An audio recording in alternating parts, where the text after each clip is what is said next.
मेरा गीत जीवन संगीत कल भी कोई दोहराएगा जग को हंसाने बहरूपिया रू बदल फिर नमस्कार दोस्तों, मैं हूं आपका मोहित बरुआ और आप देख रहे हैं बरुआ का शो मस्ट गो ऑन। रंगमंच के सुहाने सफर में आज हमारे साथ हैं लखनऊ के पुनीत अस्थाना जी, जो वरिष्ठ रंगकर्मी है, लेखक है, निर्देशक है। आज हम उनसे मिलने आए हैं और कुछ रंगमंच की बातें गुफ्तगू करेंगे आपके सामने। नमस्कार सर। नमस्कार जी। आप नमस्कार दोस्तों। रंगमंच में आपने इतना समय दिया है तो हम चाहते कुछ जनता और हमारे कलाकारों को भी शेयर करें ताकि आपकी रंगमंच यात्रा कैसे शुरू हुई। कैसे शुरू हुई? इसका तो एक बड़ा सभी ये जवाब देते हैं कि मेरा स्कूल कॉलेज के टाइम से शुरू हो गया था। वैसे मेरी स्कूल से अलग जो शुरुआत हुई थी, सीतापुर में मेरी बुआ जी का घर है और वहाँ हर साल हम लोग गर्मियों में छुट्टियों में जाया करते थे। ये बात है 60s 70s की। तो वहाँ पे हमारे जो कज़न थे, बड़े थे, वो गर्मियों की छुट्टियों में थोड़ा सा कल्चरल प्रोग्राम करते थे। अच्छा। तो वहीं पे कुछ नाटक वगैरह और डांस और ये सारे प्रोग्राम्स होते थे। तो वहीं रंगमंच की यात्रा आपने कब से शुरू करी? मेरी रंगमंच की यात्रा कुछ तो स्कूल कॉलेज में होता था, तो कुछ वहाँ पे शौक लग गया था। उसके अलावा गर्मियों की छुट्टियों में मैं सीतापुर जाता था, तो वहाँ पे मेरी बुआ का घर है, तो वहाँ पे कुछ हमारे जो कज़न थे वो सब मिल करके कुछ करते थे, थिएटर वगैरह, मोहल्ले वाला होता है। तो वहाँ पे मैंने करना शुरू किया और एक्चुअली शौक मुझे वहीं से लगा। उसके बाद फिर यहाँ पर भी चलता रहा और काफ़ी कुछ काम मैंने शुरू किया था 70 में। उसके बाद 76 में मैंने भारतीय नाट्य केंद्र, जो भारतीय नाट्य अकादमी के नाम से जाना जाता है, वहाँ पे मैंने बाकायदा इसकी प्रोफेशनल ट्रेनिंग ली, क्योंकि मुझे लगा कि जो इधर उधर ग्रुप्स में थिएटर हो रहा है वो बहुत ही एक बिखराव था, उसमें एक जो सुगठित रूप में आना चाहिए था वो मुझे नहीं दिखलाई देता था। कुछ एक्सेप्शन थे कि कुछ डायरेक्टर्स को छोड़ के जिनका काफ़ी अनुभव था, बाकी ज़्यादा जो शौकिया रंगमंच हो रहा था उसमें कुछ ना ही सीखने को मिल रहा था और ना ही कुछ अच्छा करने को मिल रहा था। तो फिर मैंने भारतीय नाट्य केंद्र ज्वाइन किया और फिर वहाँ पे मैंने 76 में उसका कोर्स कंप्लीट किया। लखनऊ में। किस साल में किया ये 76 मैंने बताया। 76 में किया। उसके बाद लखनऊ में रंगमंच में रहे? मैं मोस्टली लखनऊ में ही रहा। मेरा अपना ग्रुप है भारतीयम, उससे मैं काम करता रहा, तमाम प्रोडक्शन उससे किए। और लखनऊ की जितनी लीडिंग यहाँ की रंग संस्थाएं हैं लखनऊ में, चाहे वो दर्पण हो, मेघदूत हो या और दूसरी जो भी मंचकृति हुई, सबके साथ मैंने प्ले डायरेक्ट किया। तो अभिनय उस समय आप अभिनय करते थे? पहले शुरू में मुझे अभिनय का शौक जरूर था और करीब मैंने 60-70 प्लेज में अभिनय किया। तो किसके डायरेक्शन में ज्यादा आपने काम किया? ज्यादातर तो मैंने राज साहब के उसमें किया। राज बिसारिया जी? राज बिसारिया वही मेरे गुरु। आज थिएटर में मैं जो कुछ भी हूँ या अगर मैं इस जमीन पे कदम रख के खड़ा हो सका हूँ तो वो मेरे मेंटर, मेरे गुरु, मेरे सब कुछ राज बिसारिया साहब हैं। अच्छा। उन्होंने ही मुझे सिखाया और चूंकि वो भारतीय नाट्य केंद्र के संस्थापक निदेशक थे तो वहाँ तो मैंने सीखा ही, प्लस उनकी मेरे ऊपर बहुत विशेष कृपा रही और मैं उनके ग्रुप भी बाद में मैंने ज्वाइन किया था। तो मैं रोज शाम को उनके घर मेरे घर के पास में था, मैं कैसरबाग में रहता था, वो लाल बाग में रहते थे। तो मैं शाम के बाद बजाय इधर उधर घूमने के मैं उनके यहाँ चले जाया करता था और वहाँ बैठ करके घंटे 2 घंटे रोज बातचीत हो सकती थी आराम से। तो उस बातचीत में जो मैंने उनसे सीखा वो तो ज्ञान का समुद्र है। जी हाँ। और रोज बातों में इतना कुछ सिखा दिया उन्होंने कि जो मेरे लिए किसी यूनिवर्सिटी की ट्रेनिंग से कम नहीं है। तो फिर उसके बाद आपने अपना ग्रुप चालू किया और निर्देशन शुरू किया। मैं 90 तक तो उसी थिएटर और वर्कशॉप के साथ ही काम करता रहा, और कुछ जहाँ रास्ता में भेजा मैं बाहर भी जाकर मैंने काम किया दूसरे ग्रुप के साथ भी। उसके बाद मैंने 90 में अपना ग्रुप भी एक स्थापित किया भारतीयम लखनऊ के नाम से, और इसमें मैंने नाटक करना शुरू, निर्देशन देने लगे। जब आप निर्देशन देने लगे तो फिर क्या अभिनय छोड़ दिया कि अभिनय में मेरा बहुत ज्यादा शौक नहीं था। दूसरा कुछ मुझे लाइंस याद रखने में बड़ी प्रॉब्लम हो जाती थी, वो अभी भी बहुत है। हालांकि अभी भी मैं पिछले हफ्ते एक नाटक टांडा में करके आया हूँ। अच्छा। उसमें कौन सा नाटक था? संगीत नाटक अकेडमी का था, उसका नाम था इश्क पर जोर नहीं। इश्क पर जोर नहीं, ये गाजीपुर का एग्जाम का एडेप्टेशन। अच्छा, तो निर्देशन आपने किया? निर्देशन हमने तो उसमें क्या छोटा सा रोल भी किया आपने? उसमें रोल भी किया था, लेकिन उस छोटे से रोल में भी लाइंस कितनी प्रॉब्लम हो रही थी। सब लोग हमको हिम्मत बना रहे थे कि नहीं सर ठीक है हो जाता है कभी कभी उम्र में। तो सर और भी बाहर भी गए लेकर अपने निर्देशन में? संभागी है जो जो संभागी संगीत नाटक अकेडमी के जो संभागी हैं उसमें भी तो कईयों में कई जगहों पे किया है। उसके अलावा मैंने भारंगम वगैरह में भी। भारंगम में कौन सा नाटक किया आपने? भारंगम में कहाँ फकीर चंद। फकीर चंद। तो इस बार भी तो हो रहा है भारंगम में, तो इसमें अब इधर एक्चुअली 2 साल पहले मुझे बहुत सीवियर कोरोना हो गया था। अच्छा। और मैं पीजीआई में वहाँ पे एडमिटेड रहा था, और बस आप लोग की दुआ से दूसरी जिंदगी मिली आ गया। तो उसके बाद से थोड़ी वीकनेस रहती है और बहुत कुछ करने की हिम्मत कम हो गई है। हालांकि अभी एक ग्रुप के लिए मैंने डायरेक्ट किए थे, 3 कहानियों का डायरेक्शन किया था। अच्छा। और वो अलवर राजस्थान में नेशनल ड्रामा फेस्टिवल था, उसमें मैं अभी मंचन करके आया हूँ। अच्छा। 1 महीना भर हुए। और उसमें खाली निर्देशन दिया है? उसमें निर्देशन तो अब नहीं करता, बहुत कम हो गया आपका। तो आपने सबसे ज्यादा राज बिसारी के अलावा और किस निर्देशक के साथ किया? मैंने किसी और निर्देशक के साथ इन्हीं के साथ किया, के साथ किया, या फिर मैंने अपने निर्देशन भी किया? मैं निर्देशन नहीं उतर आया। अच्छा। तो आप क्या कर रहे हैं इस समय? थोड़ा इस समय भी प्लेस डायरेक्ट कर रहा हूँ, 2-3 प्लेस हैं, उनको मंचन होना है। एक बहुत अच्छे ग्रुप है, उसके साथ रामायण के ऊपर कर रहे हैं काम। रामायण के ऊपर, और रामायण के ऊपर भी बच्चों के साथ तो उसका भी शो होने वाला था, लेकिन 1-2 लोगों को बच्चों को कोरोना हो गया, तो अभी पोस्टपोन किया है एक 15 रोज के लिए मेरे ख्याल से। रामायण बच्चों की रामायण रामायण को लेकर के बच्चों के साथ कर रहे हैं। कितनी देर का है शो करने का? वो 2 घंटे का 2 घंटे का शो है, तो अभी उसको रोके हुए हैं। हाँ, जाहिर सी बात है, जब बच्चों को कोरोना हो गया और वो बच्चे आए दूसरे भी इन्फेक्टेड हो, उससे बेहतर है थोड़ा सा रुक जाना ही अच्छा है। तो अच्छा, ये पहले के रंगमंच में अब के रंगमंच में कुछ फर्क बदलाव नजर आया? अब जैसे जैसे टेक्निक्स डेवलप हुई हैं, जैसे जैसे लोगों को ज्ञान प्राप्ति के साधन सहज हुए हैं गूगल वगैरह के माध्यम से, तो जाहिर सी बात है टेक्निक और सबके साथ आने के साथ समाज में जैसे चेंज हमको नजर आ रहा है, वैसा चेंज हमको उनके साथ भी, थिएटर भी समाज का ही एक अंग है, उसमें भी स्वाभाविक रूप से चेंज आया है।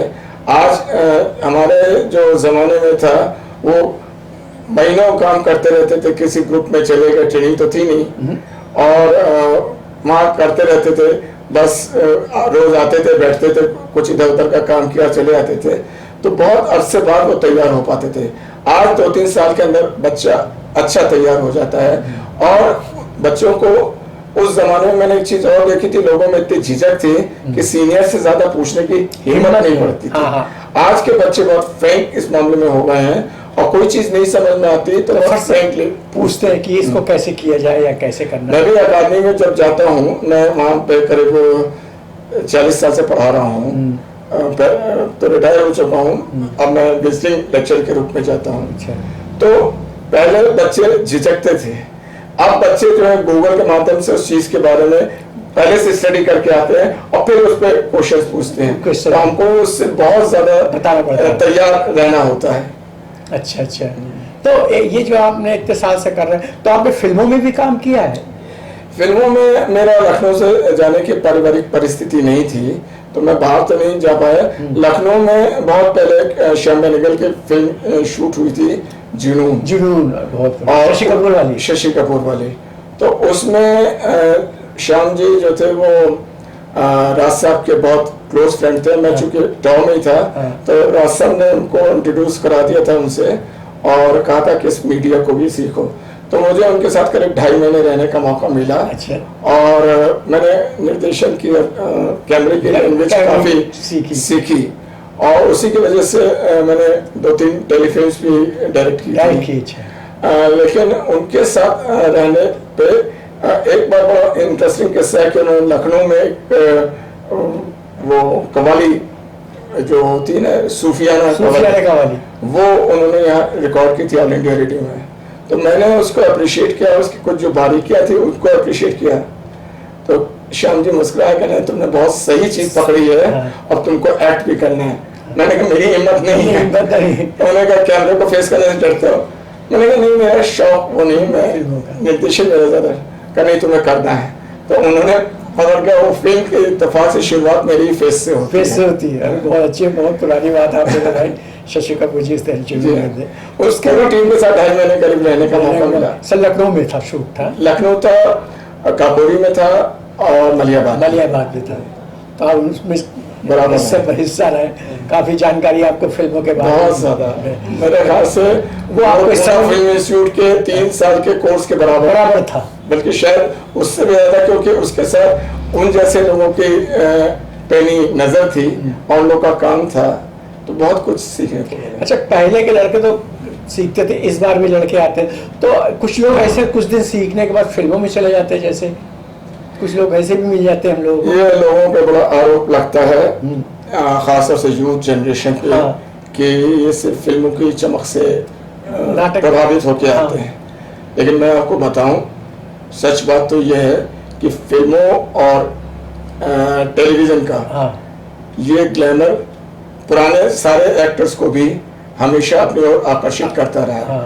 और मैं देख चुका हूं अपनी आंखों से, मुझे किसी की बताई हुई चीज नहीं है, कि यहाँ ड्रामे का शो है और मॉर्निंग में उसकी टेक्निकल रिहर्सल होनी है और लोग शूट पे गए हुए थे, बहुत वरिष्ठ कलाकार, और 1-2 नहीं 3-4, और वो भी राज साहब के प्ले में, औरों के उसमें तो होता ही था राज साहब तक के प्ले में, या कभी उनको अच्छा ऑफर मिला तो प्ले से स्किप कर जाते थे।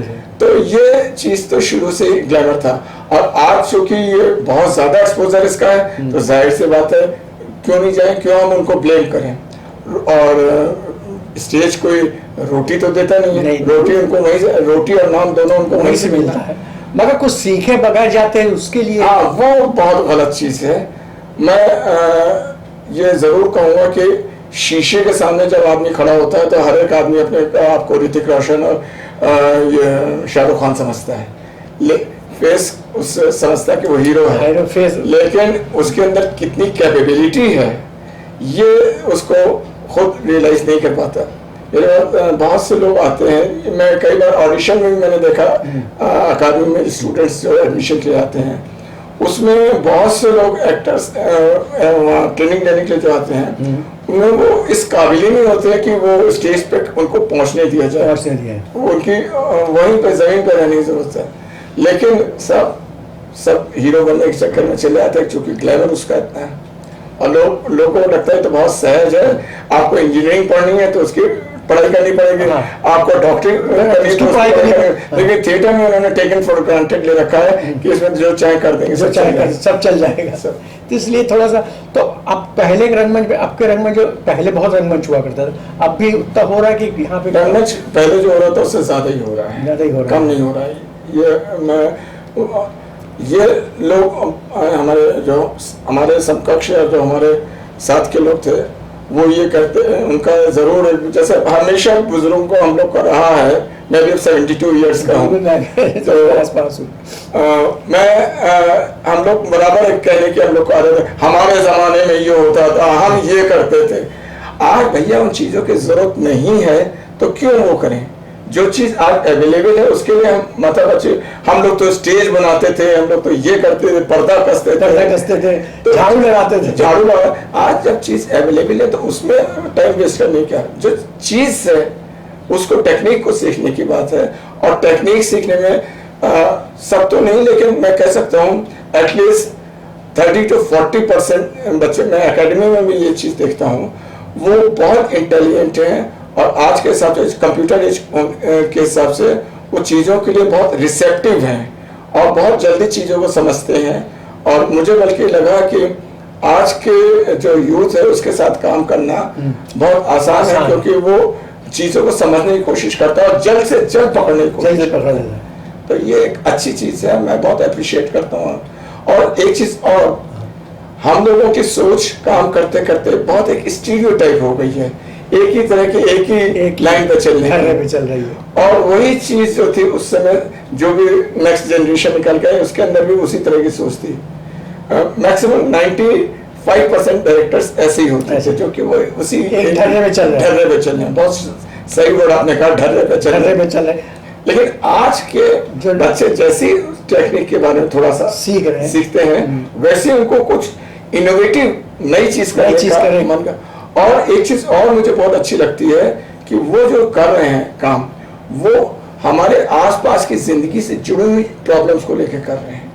ये एक बहुत अच्छा मुझे साइन दिखलाई दिया हम लोगों में, और ये बहुत अच्छी, इसे थिएटर को बहुत क्रिएटिव रूप में आगे बढ़ाएगा, मैं समझता हूँ। तो अच्छा, जब आप बिसारी के साथ करते थे तो आपको कभी डांट नहीं पड़ी या रंगमंच में करते जैसे गलतियों में डांट पड़ी हो? और आजकल के लड़के जरा सा डांट दो तो बुरा मान जाते हैं। उस विषय में ये बहुत कुछ डिपेंड करता है कि आपका व्यवहार कैसा है उनके साथ। मेरे स्टूडेंट्स, मैं इतने दिनों से काम कर रहा हूँ, कभी कभी गुस्सा आ जाता है तो किसी बात को लेकर के, जो लेट हो गए या कुछ और प्रॉब्लम हो गई, मैंने बुरी तरह से डांटा है, लेकिन उनके प्यार में कोई कमी नहीं है। क्योंकि आप जब उनको प्यार देंगे तो आपको फिर ये हक भी मिलता है कि आप एक चीज कही गई है कि लड़का भी जब लड़के के पैर पिता के जूते में आने लगे तो उससे दोस्त की तरह व्यवहार करना चाहिए। तो अगर हम उनको नहीं समझेंगे, उनके साथ इस तरह व्यवहार नहीं करेंगे, और यही वजह है कि बच्चे मुझे बहुत प्यार करते हैं, बहुत प्यार मिला मुझे। कुछ लोग ऐसे होते हैं जैसे मंच पे कहो झाड़ू लगा दो यार, फिर कहते हैं कि यार ये मैं झाड़ू लगाने थोड़ा, तो मैं तो एक्टिंग करने आया हूँ। इस विषय में बच्चे कुछ, एक चीज में बहुत कटु कहने जा रहा हूँ, हो सकता है बहुत से रंगकर्मियों को बुरा भी लगे। बहुत से निर्देशक मैंने देखे हैं, वो उनके अंदर एक फीलिंग ऑफ इनसिक्योरिटी होती है। प्ले को लेकर के एक्टर कोई ऐसा सवाल ना कर ले जिसका जवाब वो ना दे पाए, तो शुरू से जो कहते हैं भोकाल वर्ड आपने सुना होगा, ऐसा भोकाल रखते हैं कि किसी दूसरे के कुछ पूछने की हिम्मत नहीं होती।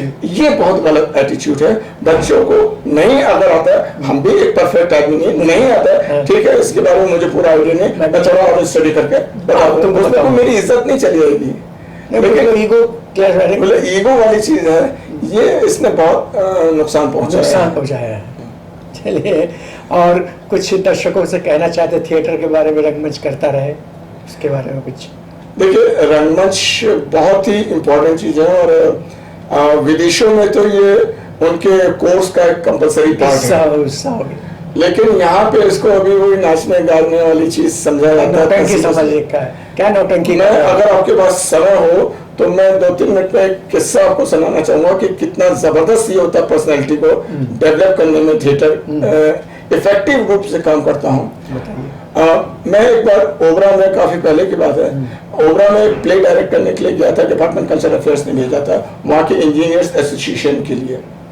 मैं उनके लिए शाम को लोग फ्री होके आते थे, मैं उन्हीं के गेस्ट रूम में रुका हुआ था। शाम को वो लोग आते थे, दिन भर में फ्री रहता था।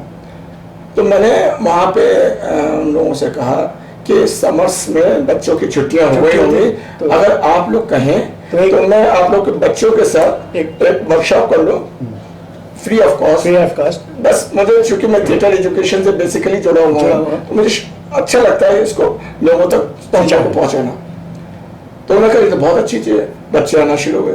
उसमें एक छोटा बच्चा आता था, उसके साथ एक लड़की आती थी, ऐसी रही होगी 15-16 साल की या 17 साल की लड़की, वो आती थी और बच्चे को लेकर के छोड़ा उसने हॉल में, वो बैठ जाती थी, पीछे कुर्सी में जाकर बैठ जाती थी, चुपचाप बैठ जाती थी। अब मुझे 2-3 बार देखा, मैंने कहा ये इतनी इंट्रोवर्ट क्यों है। तो मैंने एक दिन पिताजी से पूछा कि मैंने कहा ये लड़की आती है ऐसे ऐसे बहुत इंट्रोवर्ट है, क्या बात है। कहना सर आप अब तो आपसे इतनी दोस्ती हो गई, आपको बता सकते हैं मेरी मदर को लड़कियां बिल्कुल पसंद नहीं है और वो बराबर इसको कर्ज करती रहती है, इसकी वजह से ये बहुत ज्यादा थोड़ा डिस्टर्ब होती है।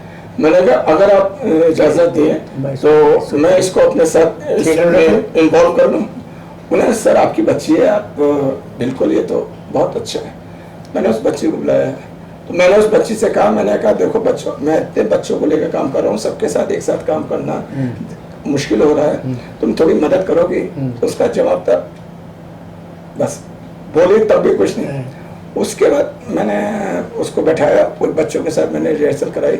मैंने कहा बेटा इनको तुम बैक साइड पे ले जाओ और वहां जाके इनको इसकी प्रैक्टिस कराओ। धीरे धीरे, और मैं देखता भी रहता था वो क्या करा रही। धीरे धीरे मैंने उसके ऊपर लोड बढ़ाना शुरू किया और मैंने धीरे धीरे लास्ट का जो रन थ्रू के पोर्शंस थे उसको टोटल उसको दिए हुए थे। And you will not believe, जिस दिन उसका शो था मंच पर वो थी, मैं ऑडियंस में था। ये कॉन्फिडेंस था, इतना उसने उसको डेवलप कर दिया। और उसकी जब मदर ने देखा, मतलब दादी ने देखा, तो उसने भी चिपका लिया उसको। क्या है कि कुछ लोग वो कहते हैं कि पढ़ने नहीं देना और लड़कियों को पढ़ने नहीं देंगे, एजुकेशन नहीं देंगे, पहले की थी और अब भी कहीं ना कहीं है ना? लेकिन मैं ये बता रहा हूँ कि थिएटर से बच्चों को ओपन होने का मौका मिलता है, उनके ऑलराउंड पर्सनैलिटी डेवलप होने का, और ये उनके लिए बहुत जरूरी है। ये सही बात आपने कही। सर ये आप बताइए, आपने कहाँ कहाँ किस तरह से काम किया और कहाँ का निर्देशन किया और कौन कौन से नाटक किए, जरा कुछ बताएंगे? अब नाटक की लिस्ट तो बहुत लंबी है। हाँ, थोड़े से भी। अब मैं ये बता सकता हूँ आपको कि और मेरा कहाँ कहाँ विशेष कार्य रहा है। मैंने वर्कशॉप्स थिएटर की बात की है, और करीब वर्कशॉप कहाँ किया? लखनऊ में किया कि कहीं और भी किया? मेरे ख्याल से वर्कशॉप 6-7 प्रदेशों में की है मैंने। जैसे यूपी है, उत्तराखंड है, और ये कर्नाटक है। ओरिएंटल वर्कशॉप लगाते थे कि वैसे खाली प्रोडक्शन प्रोडक्शन? मेरी मैक्सिमम जो वर्कशॉप थी करीब 60-70% वो प्रोडक्शन ओरिएंटेड रहता है। इसके अलावा मैंने करीब 2-3 टेलीफिल्म्स भी डायरेक्ट की हैं। टेलीफिल्म्स लखनऊ की बाहर से? ये लखनऊ में ही की थी, बाहर मेरे लिए जाना संभव नहीं था पारिवारिक स्थिति की वजह से। और ये जो बाहर मैं वर्कशॉप्स करता था उसमें भी बड़ी मुझे इसीलिए दिक्कत आती थी। और मैं चूँकि फिल्म की मेरी बैकग्राउंड थी, थिएटर की बैकग्राउंड थी, तो ये जो इंटरनेशनल फिल्म फेस्टिवल थे, तो इसमें भी मैं इंडियन पैनोरामा में जज थे, उसके सिलेक्शन बोर्ड में थे। अच्छा, ये किस सन में थे आप? ये मैं 2017 में 2017 में थे। तो आपके अच्छे, जो आपने बहुत प्रेशर ज़्यादा आपको कामयाबी मिली नाटक में, वो कौन से नाटक थे जिसमें आपको काफ़ी प्रसिद्धि मिली, नाटक की पहचान हुई? एक तो संध्या छाया नाटक। संध्या छाया बहुत अच्छा नाटक है, एक दो बुजुर्गों में बहुत। और ये 4 बार पूरे हिंदुस्तान भर में टेलीविजन पे टेलीकास्ट हो चुका है। ये संध्या छाया। अच्छा, ये लखनऊ दूरदर्शन से भी हुआ? लखनऊ हिंदी भाषी जितने भी हिंदुस्तान भर में टेलीविजन स्टेशन है, लखनऊ में तो उसकी रिकॉर्डिंग हुई थी और पूरे हिंदुस्तान भर में उसकी टेलीकास्ट हुआ है। और वो भी एक बार नहीं, 4 एपिसोड में 4 बार। अच्छा, उसको पार्ट बाई पार्ट में कर दिया गया? बड़ा नाटक था, तो नाटक 2 घंटे का इतना चंक नहीं होता है उसमें। बहुत अच्छा नाटक है। और जैसे एंटीगनी है। एंटीगनी, हाँ, बहुत अच्छी। और ये गिल्टी नॉट गिल्टी, एक रुकाव फैसला आपने सुना होगा? हाँ, एक रुकाव फैसला, उसी को मैंने गिल्टी नॉट गिल्टी के नाम से किया था। और वैसे तो जैसे कहा जाता है कि एक माँ को अपने सभी बच्चे प्यारे होते हैं, तो मुझे सभी बहुत नाटक अपने प्रिय रहे हैं। और इधर मैंने विशेष रूप से काम जो करना शुरू किया है वो कहानियों पे शुरू कर दिया, क्योंकि कहानियों पे मुझे लगा कि ज़्यादा रचनात्मकता उभर करके आती है। इसलिए क्योंकि उसमें ज़्यादा एक्टर्स नहीं होते, तो उसकी वजह से आपके हाथों में कंट्रोल में चीज़ ज़्यादा रहती है। अच्छा, वो आपको संगीत नाटक अकादमी में सम्मान भी मिला है? संगीत नाटक अकादमी सम्मान भी मिला है 2002 में। और इसमें आपको निर्देशन में मिला कि अभिनय में? निर्देशन में मिला है। और भारतीय नाटक अकादमी का भी अवार्ड मिला है। भारतीय नाटक अकादमी उन्होंने किस निर्देशन का? निर्देशन में। अच्छा तो वो किस सन में मिला? वो कंट्रीब्यूशन में, थिएटर में कंट्रीब्यूशन, थिएटर के कंट्रीब्यूशन में मिला। और सांस्कृतिक मंत्रालय से कुछ? सांस्कृतिक मंत्रालय में मैं उनका जो सिलेक्शन कमेटी जो नेशनल स्कॉलरशिप जो तो उसमें मैं कमेटी एक्सपर्ट हूँ। अच्छा वो अच्छा। तो वैसे आप सर्विस कहाँ करते थे? सर्विस में पहले तो PWD में करता था, फिर वहाँ से मैं आ गया था डेपुटेशन पे BNA में आ गए। BNA में कैसा रहे आप? BNA में कई साल हम रहे और वहाँ पहले लेक्चरर थे, फिर उस वहाँ के डायरेक्टर के पद पर भी काम किया। जब चित्रा मोहन थी तभी आप थे? चित्रा मोहन हमारा सबका हमारे साथ में ही अपॉइंटमेंट हुआ। चित्रा मोहन उनके साथ ही साथ रिटायरमेंट हुआ कि आगे पीछे हुआ आप लोग? वो मुझसे बहुत छोटी है, मुझसे 12 साल छोटी है। आप पहले हो गए थे रिटायर? वो अभी रिटायर हुई है। वो अभी रिटायर। और मैं इस समय 72 का हूँ। हाँ तो जाहिर से सर मैं एक बात पूछना भूल गया, जो आप ब्लाइंड का जो लेके ब्लाइंड बच्चों को लेके जो आपने नाटक किया वो मैं पूछना भूल गया, उसके बारे में कुछ बताइए। बहुत अच्छी बात पूछी मोहित जी आपने। और मैंने तमाम थिएटर किया, तमाम लोगों के साथ किया, बड़े बड़े लोगों के साथ काम किया है, लेकिन मुझे जो सुकून, एक कहते हैं ना आध्यात्मिक सुकून, वो ब्लाइंड बच्चों के साथ काम करने का मिला, वो मुझे थिएटर में कभी भूल नहीं सकता मैं उसको, बिल्कुल।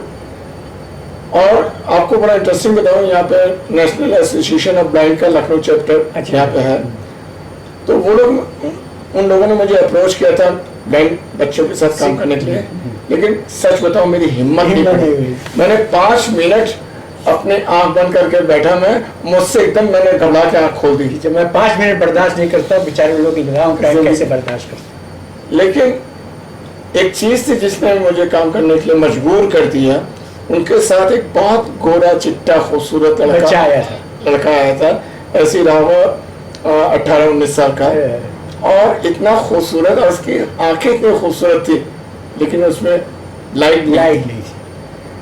तो उसने मुझसे कहा, सर मैं आपको डिसअपॉइंटमेंट नहीं करूँगा, किसी भी तरह से आपको निराश नहीं करूँगा। उसकी बात ने मेरे अंदर चुप गई। फिर मैंने उन लोगों के साथ जाकर काम करना शुरू किया। चूंकि मैंने पहले कभी काम किया नहीं था, तो मैं बहुत घबराया हुआ था, मैं करूँगा कैसे इन लोगों को बताऊंगा, जब कुछ दिख नहीं रहा तो देखेगा।